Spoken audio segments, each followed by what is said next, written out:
Did you know that nearly 80% of young adults who own a Bible say they wish they could understand it better? Here's a question.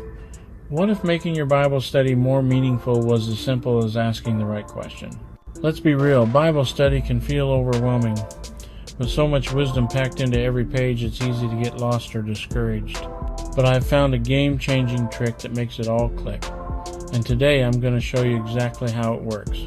Effective Bible study isn't just about reading words on a page, it's about letting those words shape who you are. But honestly, sometimes I'm just stuck.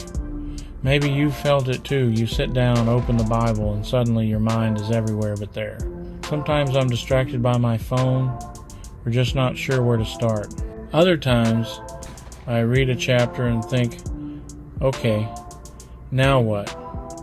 And then there's that guilt like I'm not doing enough or I'm doing it wrong. It can feel like a box to check rather than a chance for growth.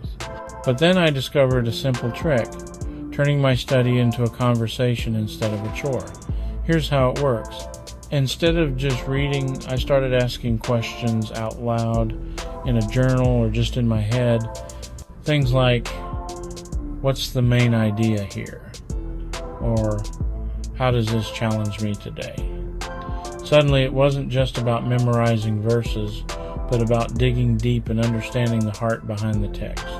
This approach is powerful because it moves you from being a passive reader to an active participant. I'll never forget the first time I tried it.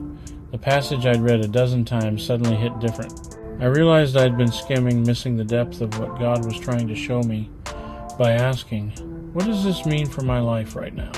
I found myself actually living out what I was reading, seeing changes in my attitude, my choices, and my relationships. So, here's the recap. Bible study doesn't have to be overwhelming or boring. The trick is simple. Ask questions as you go. Let your study turn into a conversation, one that changes you from the inside out. Give this a shot and let me know how it goes in the comments. If this helped, hit subscribe for more tips on making your Bible study come alive, and check out my other videos for practical ways to grow your faith. You got this. Happy studying!